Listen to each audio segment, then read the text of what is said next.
The fact that, Ian coming into this with the first round bye, there were the Rileys and the Moogies of the world in our qualifiers. There were huge, huge names in the qualifiers that did not make it. So not only getting to the top 12, but being in that first round bye is really, really crazy. So here we go. This is the battle of emotions here right now because Vitor coming off.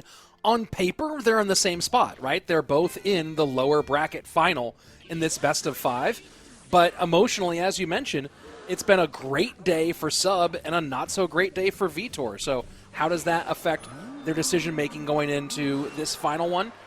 We'll kick things off right here as Sub going with a little bit of a small ball here. And Vitor all medium-sized for the moment. Rage to try to clear off against the barrel on the left-hand side. And as the first minute starts to tick away, a little bit of work for Sub on the left-hand side. Vitor rams up and able to handle the wall breakers with the Golden Knight. Dual lane possibilities. Valkyrie to pick up the Golden Knight up top. Good connection, though. Vitor going to take that right-hand tower down to 22-45 and maybe a little bit less aggressive this time. Either way, after 3 games in a row where he found himself in kind of an early hole, here he finds himself with an early lead almost halfway through our opening 3 minutes. Good damage in both lanes. A little slowdown here after these early blows delivered. And Vitor decides to P.E.K.K.A up. Very slight elixir lead, maybe a 1 elixir lead, either way.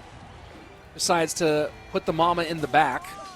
Maybe reading the cycle here and knowing he had responses, or his best responses to both offensive pressures, and there he goes, Rage onto the barrel, and then Golden Knight once more onto the wall breakers. And P.E.K.K.A getting very close, gang up high. Vitor didn't quite feel like trying to get aggressive at the bridge there to deal with that gang, and Sub able to escape, and now with a counter push of his own. Slight lead as well, and the Evo Valk plus the Goblin Barrel going to change the story once more as Sub takes the lead. Yeah, I mean, I'm honestly just so happy to see him just put a little more pause in this game, even if he is down in damage. I mean, that mental reset is so difficult, and I gotta tell you, man, that Evo Battle Ram is one of the most frustrating cards to deal with in the game. I love this Golden Knight. Wow. Oh, and that was one step away from chaining into absolute devastation. Vitor with the lead and the momentum as we go into sudden death overtime. Yeah, that was just a great, brutal downhill push. You know, the Mama P.E.K.K.A up front, Evo, the Evo Battle Ram behind. Just honestly still one of the most frustrating Evos to deal with. Perfectly timed lightning. And Vitor having a really nice bounce back thus far, Rich. Yeah, he needed it. He really needed it.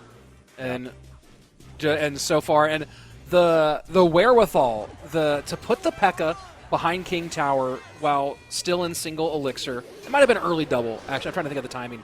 But either way, knowing he had the 2 best responses he has for the offensive pressure. Now, you know, we're seeing some life out of Sub here, but of course, Lightning will finish things off.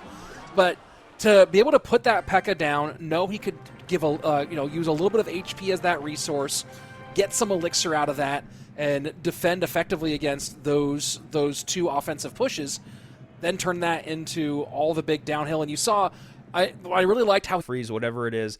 Like I said, just to kind of see what will happen as this evolves in game number 3, you know, when we get there. But it looks like Sub instead wants to go with, some form of something quick. It's actually kind of surprising to see Suspicious Bush out when you look at the other cards already used. Suspicious Bush usually paired with or coupled with, Wall Breakers, Dark Goblin, things like that. Just say Bush, Andrew. Don't do it to yourself. I know. Even every time I say it, I'm like, just say Bush, dude.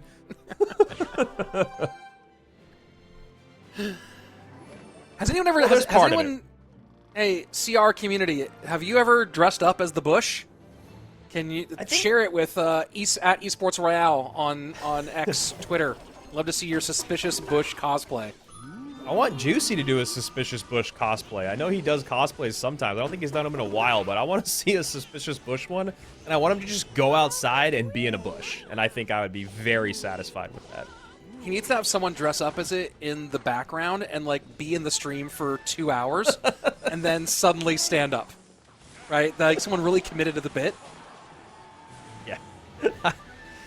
Give me a call. Give me a call, Juice. I'll do it. Hey, people who are planning World Finals, that's what we need at World Finals this year is at least one, if not a couple, Suspicious Bushes around. Photo ops left and right. Sub again, man. He is really thinking about games 3, 4, and 5 here when you talk about spell power. He's just gone to Zap, and that's it. You know, you got the splash from the MK and the Royal Ghost, but just using Zap here. So definitely going for the long game, if you will.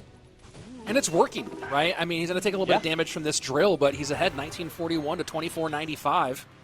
And that's kind of the gamble that you play. Can I go with something that really preserves later options, but still pull out a win? If you get a win, if you can turn this into a best of 3, and you have created a better deck pool for those remaining 3 games than your opponent, that's a huge dub.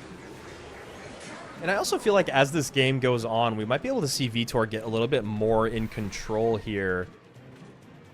As of right now, kind of struggling to figure out where he's going to get those drills in, you know, where that Evo Snowball can come into play. Obviously, the poison he feels like needs to be used on the Archer Queen.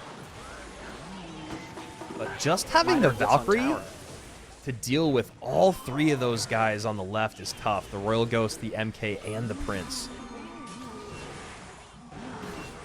MK with a little knockback against that Valk. Doesn't get the last one off. 2 Ice Wizards, 2 Valkyries, and now the drill in. And MK comes out high to deal with everything.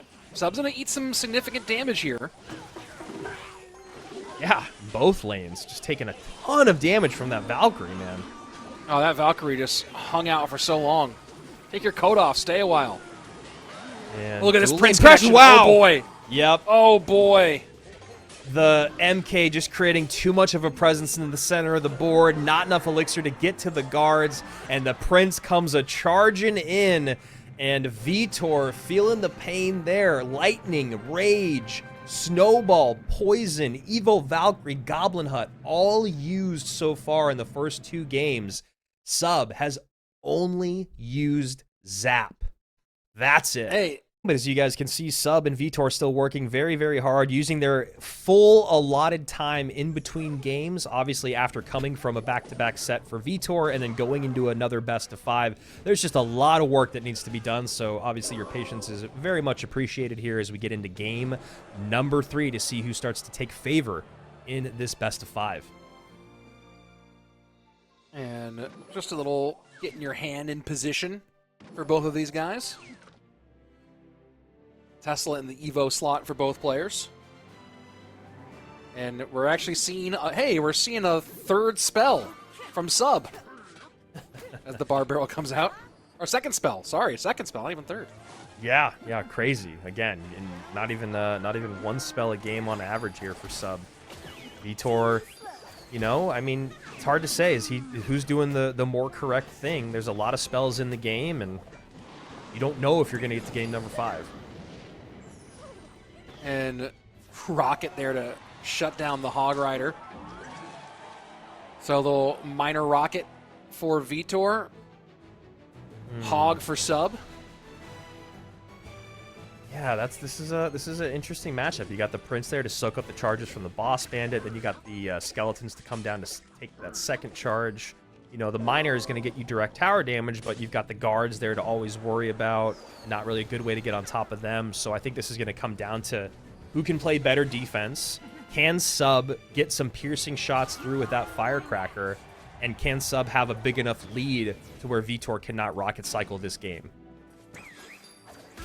And just we'll probably see those Skeletons do a fair bit of that. I wonder if at some point Sub tries to maybe go for some prediction work and get that retarget, but it almost seems like it'd be an overspend to do so. Yeah, and this deck from Vitor, it makes me just a little bit nervous. They always do minor rocket control decks at the highest level because they're really, really unforgiving. You make one mistake, and you misplace one Tesla, and all of a sudden that Hog Rider's on tower, and you cannot be in a big damage deficit. So while minor control is one of the favorites of the pros, it is one of the most difficult to pull off at CRL. And a little negative trade there to defend the tower. And we're starting to see, we're seeing kind of the rhythm, right? Vitor is going to use that rocket for some of those hog defenses. This time sets up Tesla early high. Yeah, and I really do like just always having a Dark Prince on the board. I think it should always be cycled in the back towards the lane you think your opponent is working towards. I mean, obviously, unless you need it up high, but I do think Dark Prince is a card that we just need to see a lot of from Vitor. Low Tesla, EQ will get it out of the way. Hog should get one, and it does. Does it get a second? Does not. 21-59. Lead starting to go in the direction of Sub as he's back to Hog. Yeah, Vitor just trying to get a little bit too much out of that interaction there, trying to send in the minor, trying to get a lot out of that recruit, or the Royal delivery, before it's the recruit, and, just ends up taking a hog shot for it. And now already down 600. Well, now he's starting to narrow it up a little bit with this minor. Only a couple hundred HP, so he's in a great spot at the moment. 80 seconds left. And I was about to say delivery gets on top of the boss bandit, but she's tricky. And this hog already all of a sudden feeling a little scary. And yeah, does not end up getting a hit with all that spent. And I think that Sub expected that Barbarian to cover for the Firecracker, didn't get it. But now we're into EQ cycle range, 1552 to 1945. Yeah, I mean, you're up 400 HP and you have a champion, Rich. I think, honestly, you don't even worry about getting another hog in, and you just try to not give rocket value, which he doesn't there, I believe. Yep, gets away. Yeah. And just try to EQ cycle this out. Hog Rider does come in behind, Firecracker behind, though. Tesla stays up high. Firecracker doesn't get on tower for either of those. 25 seconds left. Another hog. That boss bandit staying on the board is just absolutely devastating. That's it. That's it. I mean, that boss bandit was such an issue. I mean, that's the thing again. Boss bandit's not always about it getting on tower. Sometimes it's just about it baiting out so much defensive elixir from your opponent and then playing their cards out of sequence so the Firecracker's going to line up. And that was really, really nicely done by Sub. And I love the deck too, Rich. I mean, obviously we're seeing a bar barrel instead of a log there, but that's okay. He's still building a basically perfect meta deck. Arrows are the two primary spells. Fireball, arrows, and NATO, right, are the primary spells still left for Vitor, which, to me, I'm less worried. Vitor has to win the game in front of him, right? But I'm less worried about this game and more worried about what he does, the information available for Sub in Game 5, right? Because Vitor has to win 2 in a row now, and this is going to be a very interesting Game 5 situation as maybe Vitor is going to the skies here. Yeah, it could be Lumberloon Freeze with Zap. Could be some weird, Lava Loon version. Berserker. Okay, can do a good job here. So maybe a bridge spam variant? Yeah, both of them looking like they're going a little bit spammy. Ram Rider coming out. And right into P.E.K.K.A. He was not there, but not going to be too much sizzle. Now Vitor has to contend with P.E.K.K.A. on the board. Dual lane pressure from Sub. Yeah, I'm so curious to see what the plan is with this P.E.K.K.A. moving forward. And there we go. Berserker late. Going to soak up 2 shots with the Inferno. Nicely played there. That's obviously just the one time it's going to be completely unsupported. And Vitor was not going to get caught by that same thing twice. Just happened to him against Ian. Yeah, didn't want to see it exactly. one more time. You will be very on top of that Electro Wizard cycle. So, Vitor does have a little bit of a lead. And, you talk about ways to get on tower. Magic Archer, always a game changer, always a potential problem that Sub has to worry about. Yeah, that Monk coming out is interesting because I was trying to think about ways that Vitor has to stop an Evo Battle Ram behind a Big Mama P.E.K.K.A, and he doesn't really have a lot of good options. Obviously, the Zap is there to kind of stop the charge, but as we know with Evo Battle Ram, you need a little bit more going on. I mean, a lot of times you need more than even just your defensive building. And that's a very good reflection. Very well timed. Magic Archer getting value. Ooh, Lumberjack. And wow. Oh boy, Lumberjack all over it. And that is a huge hit early on. Lumberjack just sneaking on through. Well played there by Vitor. Here we go. Full send. Yeah, big pile up. Ewiz And Ewiz goes down. And that, yeah, wow. Just shut down. Tons of work, and now Vitor just putting the pressure on. Trying to pile up here. Fireball to clear.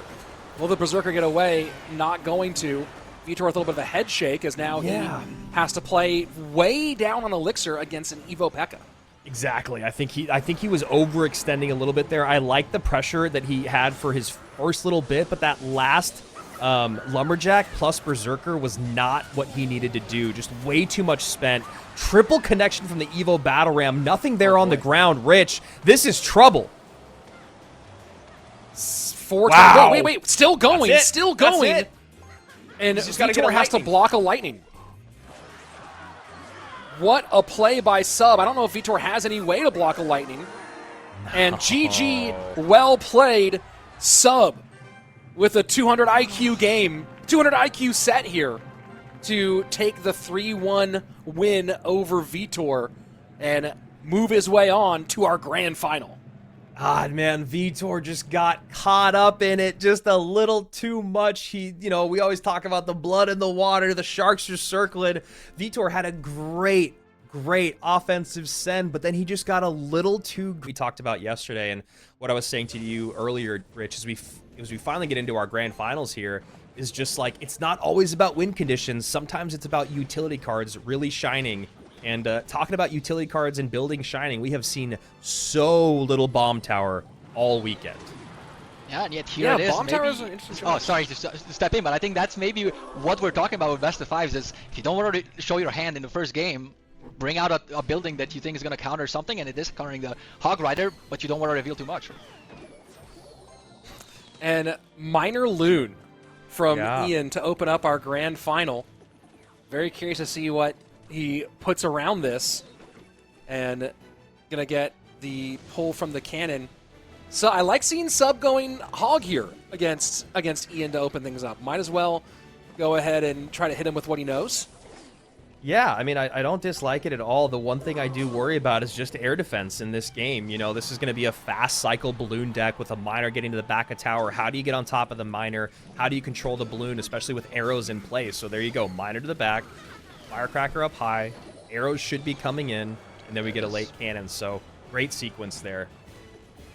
Yeah, but with arrows being out, it's another one of those things. Arrows such a crucial spell in our game. You talked about it before, how I think it was Mohamed Light yesterday bringing out the Evo Archers just to punish the fact that Arrows is out, and we might be seeing a similar thing happen here. Well, still very early.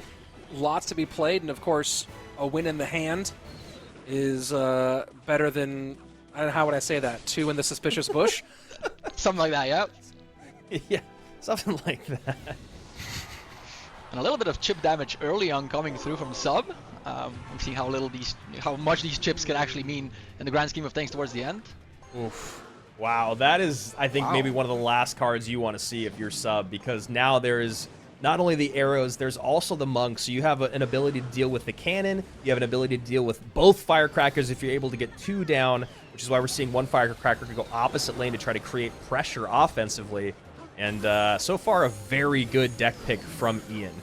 And we're also looking at Whoa. double balloon coming in fast. And will the first one be able to create enough room? This balloon really just going to force out Elixir more than do anything.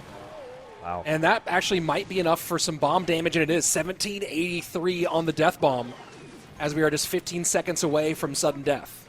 I'm looking Yeah, at, and as we enter overtime here, I'm looking at the Inferno Dragon as well. There's absolutely nothing to reset it, and there's only one proper anti-air for sub, so this might get very tricky. Yeah, and we saw Sub do just such a great job of cycling 3 firecrackers and 2 cannons on that last defense, and that's just going to be the name of the game here. 3 firecrackers, 2 cannons, gets a King Tower activation here, which I love. So this is all really clean gameplay from Sub. And actually manages to deal with the Inferno Dragon Evo very nicely here. Thought it was going to cause a little bit more trouble, but does it really nicely here. EQ cycle early, 90 seconds left, and trying to open up this lead a little bit. That first hog does get a hit, oh my word. And now trying to sneak a second one through, doesn't do it. Damage done either way, 721, and Ian calling good game. He knows that he just faltered one too many times with this relatively unorthodox deck pick. I agree. I really thought he had this one in the bag with just the way the decks were shaping out, but it looks like a little too many mistakes coming in. Yeah, I mean, you know, Ian also has the ability to 3-card cycle, and, you know, we saw him get 2 balloons out. I just think maybe it's less balloons, more miners, and more arrows. You know, the 1 balloon is going to bait out the firecrackers, then you can get the arrows on the board for that. But, you know, the miners are going to be ideally going to be getting damage on tower over and over. And with that, yep. Hog Rider comes in, Hog Rider finishes the game off, and that is Sub going 1-0 up. He has been playing so incredibly well. Again, like, this matchup doesn't look great on paper. He looks all the way around it. He get, like I said, 3 firecrackers. Like the card you look at as like the key piece of what Clash Royale is, and so I think for that one, it'd be hard for me to tell you that we want to nerf this. I think for certain cards, they're just too much of a staple to the game. Yeah, I love that answer too, because 2.6 does feel like it should just always be in the game, because if you're good enough with it, you should be able to climb with it, and I've always loved that about that deck, even if I don't like playing that deck or playing against that deck. Yeah, and I think that's honestly one of the signs that a card is good or a deck is good, is I don't like playing against it, I don't like playing with it, but I know what its role is, or I respect it in the meta. Mighty Miner sets up in the back, and, you know, talking about tower troops, you mentioned this earlier, Andrew, the Cannoneer. Just on that left-hand side, we saw skeletons going up against bats and snowball the bats and get significant damage from the skeletons. What a fascinating interaction. Yeah, and, you know, what I do love about Cannoneer is that it is still good enough to be viable in the current meta. I think Chef is kind of struggling, and I'm sure, Marco, you probably have seen that as well. But, you know, Cannoneer, it is so easy to get punished with Cannoneer when you have fast and swarmy decks. Yeah, I think Cannoneer's found its place at, you know, a reasonable use rate, has like 2 or 3 decks where it really works well, and then it has its very clearly defined weaknesses. You know, bats are flying in your face, you know you gotta do something about it, overcommit on the elixir, but that's just what the trade-off you take for the other good exchanges. 15 seconds until double elixir. Lead very slight for Ian, courtesy of the skeleton work on that left-hand tower, 2569. On Ian's top right-hand tower. Ian's deck is, again, like, it's this interesting, I mean, it had to be Drill, right, when you see Evo Snowball and he hasn't played anything else. So I'm just really curious about, you know, how passive he's kind of been here in single elixir, knowing that his opponent is running a deck that is obviously much heavier and does have a lot of good responses to that Drill. Great cannon cart. Yeah. And gonna force more control out of Ian against the mortar. This is trouble, man. That's a very healthy Evo mortar, and he's already back to another mortar, so we'll see if he tries to switch lanes or if he tries to keep the pressure up here, and that should be a lock. Is there a 1 connection on that? There is. It is. Yep. Wow. Yeah, but there's damage coming through. Sequence. It's starting. 15 seconds left as we get closer to sudden death overtime. Sub continuing to put on quite a run as he's been on the lower side all weekend long. And a chance to blow open a 2-0 lead. Yeah, almost gets another lock there. I love that aggressive exchange at the bridge from both competitors, recognizing that that mortar is really going to be the biggest problem for Ian. And also, we've seen Sub do this before. I mean, he's just he knows it's just like, get him out, get him out. We saw Igor do it yesterday. Sometimes it's just the best defense, the best control of the game is just staying on offense. Arrows to clean up. Now lead swinging back towards Ian. He has some pressure on the right-hand side, protects the Dart Goblin against the Cannon Cart, and back to drill once more.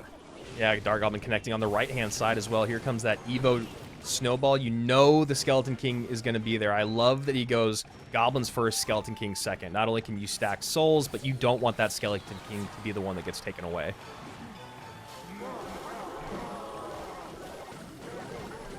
We'll be able to deal with all of the Final skeletons minute coming from the Skeleton King.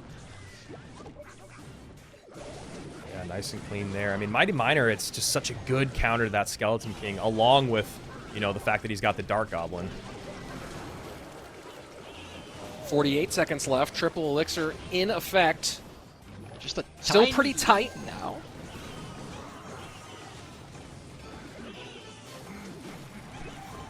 And just flooding the bridge. Yeah. His sub does not want this to turn into an actual fight at all. Miner doing some work. One little skeleton gets away. 14:07 lead for Sub in the final 25. Oh, that Tesla. What a good Tesla. But the mortar should lock. I don't think that Dark Goblin was in the way.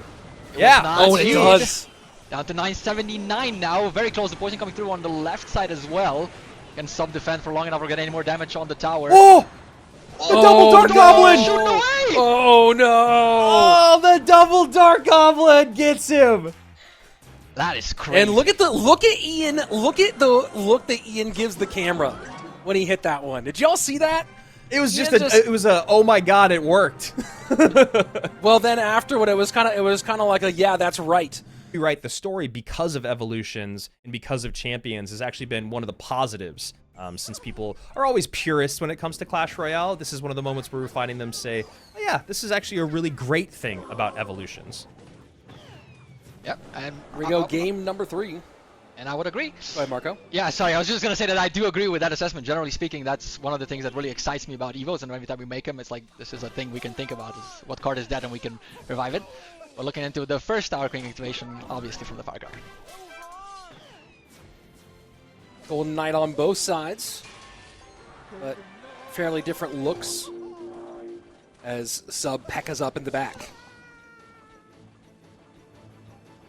I am loving the fact that the Mother Witch is coming out as soon as you expect any sort of goblins or skeletons on the other side. It's just coming out and being a reasonably popular card throughout CRL, more than you would maybe expect otherwise.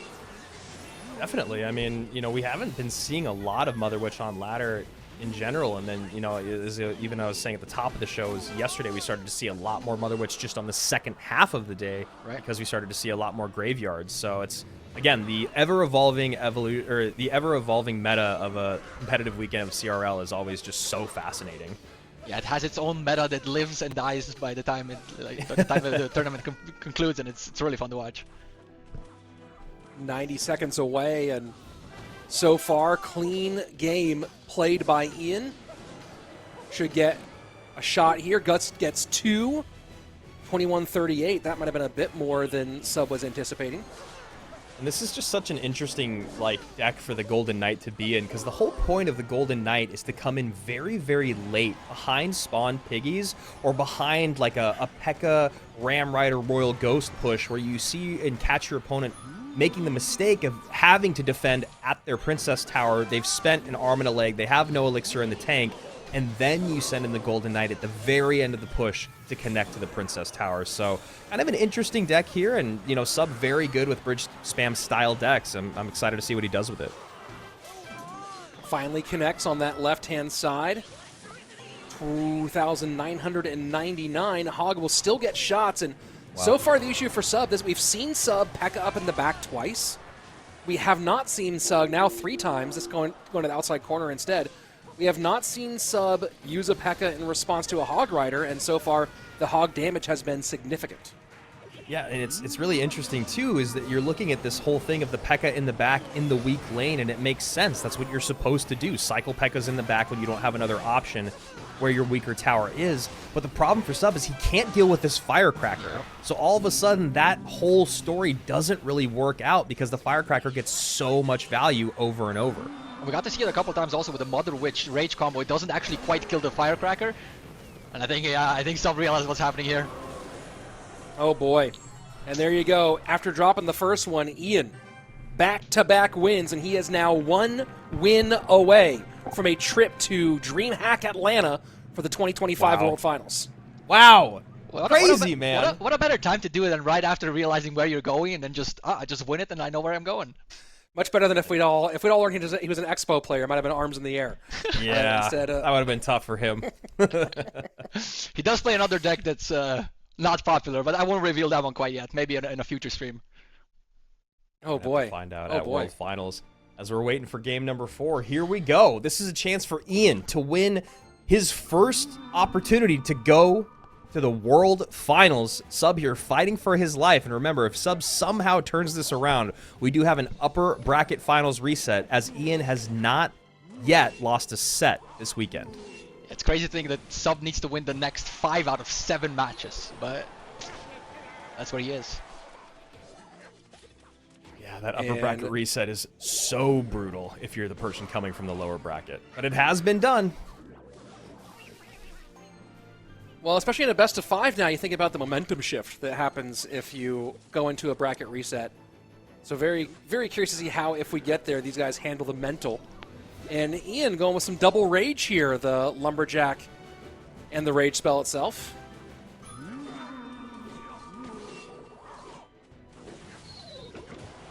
Yeah, it's an interesting start here from both players. See another Mother Witch coming through. As we mentioned before, it's just good. This meta of this CRL meta is just good. Yeah, I like what Ian's doing here with the Mother Witch. I think he's recognizing again that he's very susceptible to Graveyard. And now that he's played Mother Witch, I'm very curious to see what Sub does moving forward. And now we're also getting Ian calling good game again, because I don't think he has a way to deal with those Evo Archers, which are going to absolutely shred his Royal Giant. And he also doesn't have a way to deal with the pump.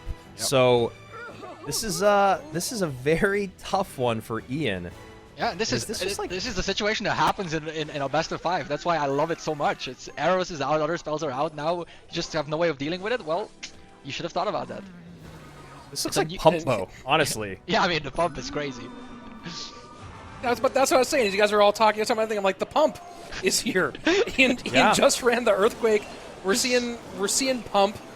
And my brain is kind of exploding right now, and but that is a nice chunk of damage here. Can Ian get far enough ahead early on to get past pumps being the problem? Yeah, it's gonna be tough. I mean, he definitely needs to stop feeding these Mother Witches, and there we go. Finally, a Knight gets out.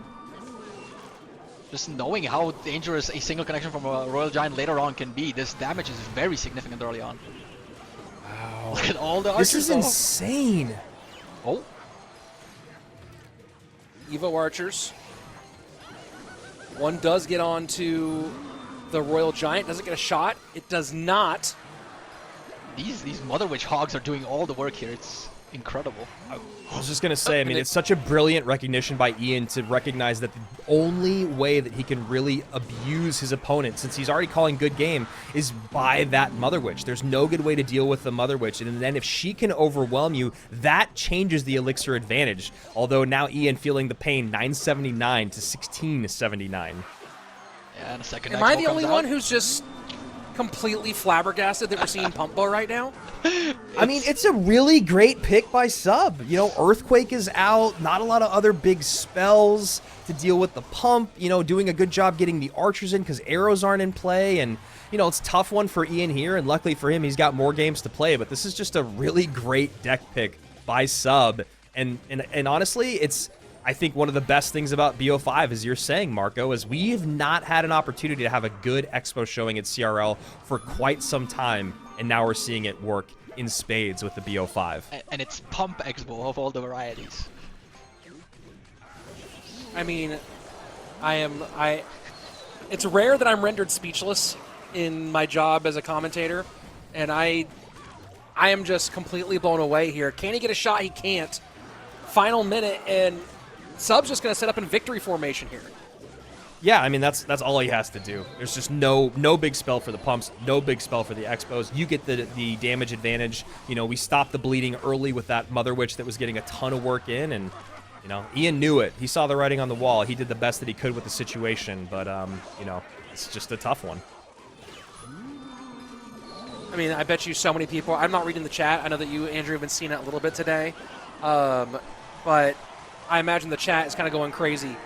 Maybe, I don't know, crazy with what, but what we just saw happen to Ian here probably sent a lot of people in chat. There's a very active Expo community out there, and I think they're all very happy about what just happened.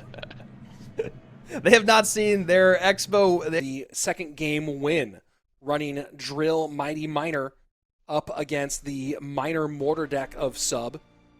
After that, Hoggy Q win for Ian against the Bridge Spam deck. And then what we just saw, the Pump Bow against Royal Giant. So what do they have in game number 5? Whose analyst is earning their chunk of these winnings? We'll find out now. And it's already interesting to see the Mortar because, you know, Mortar is notoriously paired with Miner, which Ian does not have available. But we did see Igor play a very good, you know, AQ Valkyrie Mortar deck yesterday where he was just spamming like crazy. So looks like Ian's going to go with one of these fun Mortar, like, Overwhelm decks. You know, Skeleton King, Skeleton Barrel, a lot of Swarm on the ground. I like these as well, but it is really tough to get damage on tower late game against a good player if you only have Mortars and Skeleton Barrels to do it. Well, Snowball, Bar Barrel, Arrows, and Log all out for Sub. So that's probably why you're seeing the delivery as part of that. But maybe Ian getting the read here of I can outswarm you because of that, all those small spells being gone. Yep, just quickly looking at what Sub has, he has a lot of different things that could potentially deal with a swarm, but the question is it a swarm of 5 or a swarm of 35, right? Like, he has Valk, he has the Ice Spirit, even the Royal Delivery is good for it, but will it be enough? And that's a great Phoenix to catch the Dark Goblin. I like the Dark Goblin play because it doesn't look like Ian has a great response to it, but a great Phoenix to keep it in right in its spawn spot so the mortar shot hits it. I saw Ian look at the camera twice during that play. I think he knows that was a lot of damage coming down from the mortar. Yeah. So clean sheet for Ian through the first minute 50 as Double Elixir gets closer, and he's taken the left-hand tower of his opponent down almost to halfway, and finally the Goblin Barrel comes out, and a half step late with the delivery is Ian. Ian, though, now with taking that information, he's got the goblins to get on top of the barrel, the double barrels. He's got the Goblin Gang plus the delivery, so that is at least a nice benefit for him. But how does he get on top of the princesses and the dark goblins? That's going to be a little harder to maybe figure out. Fireball trying to clear. Delivery picks up. I think that mortar's on and tower. That should be it. Oh! It might be. It is another connection. Oh, never mind. No, it had like a weird, like almost shot reset, and then it goes to the guards. Right. But the damage on the right-hand lane down to 2041. So, while Ian did take the unfortunate mistimed damage on the right-hand tower, he's starting to put up a lead in both lanes. And this time opts to go gang to cover. And still, that beautiful Phoenix from Ian is the separating factor in this game at the moment.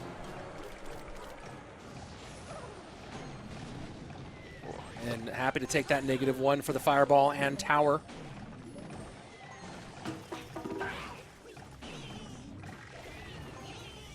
Ian 15 right now seconds just passed. a minute 45 away from potentially being our first golden ticket holder. He's got a strong lead in this matchup. Yeah, massive. Strong lead in a deck that 1200 doesn't typically gain a lot of ground. Right? It's not traditionally the best to play from behind with. Yeah, I mean, definitely not best to play from behind with. And, you know, when you're looking at all the responses and air defense that Sub has, and he also has a building, it's just that Ian has just been playing really, really clean. So all of these defensive mortars will just help to make sure he takes no more damage while slowly either spelling away or doing the skeleton barrels. You know, it's just going to be pressure on Sub more and more. I think Ian is in a good spot here. Yeah, that's a great call there, Marco, because he doesn't need to do anything. His opponent has no spell power. He cannot get that damage lead back. Ian is happy to take fireball value wherever and whenever he can, especially now that he's in double and triple. Like, this is, I mean, I don't want to do this again, but it does feel like we might be getting our first golden ticket to the American. Although 1490. Yeah, although there's definitely been a couple of hiccups there, controlling both the Princess and the Goblin Barrels and the Dark Goblins, as you highlighted there earlier, Andrew. So 25 seconds Ian to go. needs to make sure that he decides where this fight takes place. Nice delivery there. This is the hit. I mean, this is it right here. There's the And it does delivery. There's damage. the cleanup. That's it. I think Ian knows it. Wow. I think we're looking Sub at our knows it. first golden ticket winner, unless this Goblin Barrel does something last second, but I don't think it even has time. The fireball comes through, and Ian 77 takes it.